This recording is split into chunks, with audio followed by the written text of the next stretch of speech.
Canceled Batman game set in Nolan's universe revealed. What's up, everybody? Damon here, and in today's news, a canceled Batman game has emerged from the shadows. You apparently played a lot of older games last year, and Hellblade 2's developer explained why it's focused on shorter experiences. This is your Daily Fix. Daily Fix. The fix. Okay, well, I was a little early on it, but I got it. Gameplay and images for a canceled Nolan-verse Batman game that was once in development at Monolith Productions have emerged online. Before it released the much-loved Middle-earth Shadow of Mordor in 2014, Warner Brothers-owned studio Monolith worked on a game codenamed Project Apollo that was intended as a Nolan-verse Batman effort based on the version of the Caped Crusader played by Christian Bale. Now, years later, Twitter user Spidey Ranger has unearthed images and gameplay footage that gives us an idea of what might have been. Oh, wow. Monolith's intent to create an open-world Batman game set in Gotham with stealth and combat mechanics that will look familiar to anyone who's played Rocksteady's Arkham games, but visuals more in line with Nolan's grounded vision of the Dark Knight. That's pretty cool, man. The game would have marked the debut of the Nemesis system mechanic, wherein enemies retain memories of encounters. This might have distinguished it from the Arkham franchise, which would have been 2 or 3 entries deep at that point. Now, if it sounds strange that Warner Brothers would have wanted 2 different Batman franchises competing with each other, well, someone at WB eventually figured that out, and the project was transformed into a Lord of the Rings game, which is also kind of weird to think about.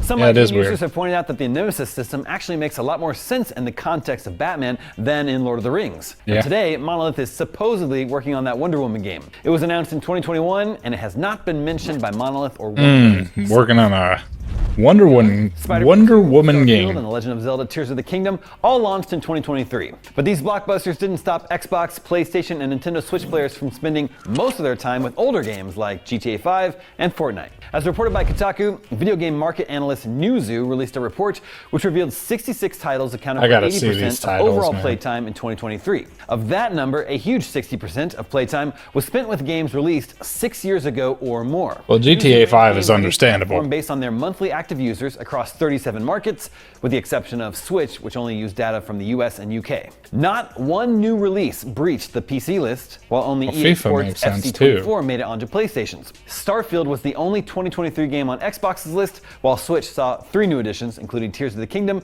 Super Mario Bros. Wonder, and Hogwarts Legacy.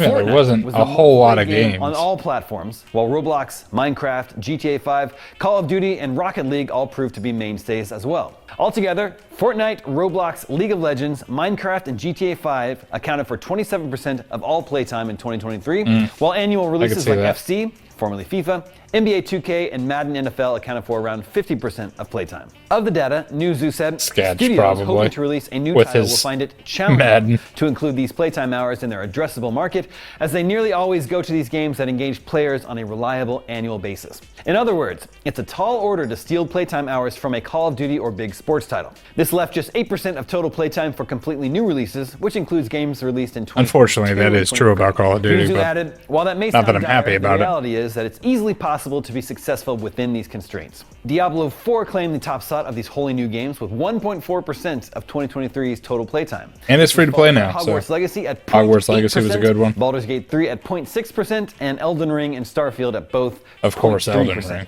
Despite these comparatively low playtime numbers, all these games were still incredibly What's up, successful. Rotato? No, I did not. Saw 10 million players in its launch month. I didn't even see you go live, bro. Which led to record-breaking financial quarters for publisher Activision Blizzard. Hogwarts Legacy was the best-selling game of 2023 and the first non-Call of Duty or Rockstar game to do so since 2008.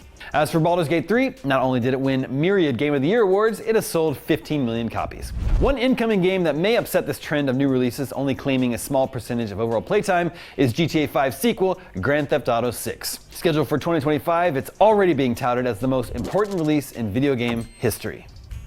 And finally today, the developer of Senua's Saga Hellblade 2 has explained why it prefers making shorter games, insisting digital distribution has opened the door to games of all shapes and sizes. Microsoft-owned developer Ninja Theory will soon release the next Hellblade installment, which costs $50, is digital only, and about 8 hours long. It follows 2017's Hellblade Senua's Sacrifice, itself a cheaper, shorter game that launched without a physical release. In a recent interview with IGN, Ninja Theory studio head Dom Matthews said Hellblade 2 is the right shape and size of experience to tell the story the developers intended to make. Matthews said, I think what we always set out to do is to tell a story and for the game length to be appropriate for the story that for real, man. Some stories are too long. Case of setting out to make shorter experiences. There is a story that we want to tell here with a beginning, middle, and end, and what is the right shape and size of experience to tell that story? So that's kind of where we start. Matthews said Ninja Theory has found an audience for shorter games where every step of that journey is meaningful. He continued, I think that since digital distribution has become a thing, it has opened the industry up to games of all shapes and sizes, which I think is really great. So I'm really pleased to see that there's a lot of people that actually enjoy a shorter experience. I love a shorter experience. Whatever, Friday night, stick their headphones on, turn the lights off, and kind of sink into an experience for players who don't necessarily want something that is 50 hours long, 100 hours long, so it's as long as it needs to be. And I'm one of those people. I like shorter games. I like shorter games I think there's a lot of pressure on people's time these days, and I think our fans, from what we hear from them, they enjoy a shorter game where our intention is that every step of that journey is meaningful. I mean, the first one was perfect, you know what I mean? Hellblade 2 is out May 21st. May 21st! Oh my god, it's almost out. I can't wait to play it. Now that you're caught up on the news, watch our brand new preview of Hellblade 2. I'm Damon Hadfield, nice. and for all your video Thanks, game news, Damon. stay tuned to IGN. And me, for reacting to it with you. Yes. That canceled Batman game would have been so dope. And I can't wait for Hellblade. I mean, that's the most I took away from that, to be completely honest with you. The playing things of 2000, from years ago, whatever. Who cares? That's normal. You know what I mean?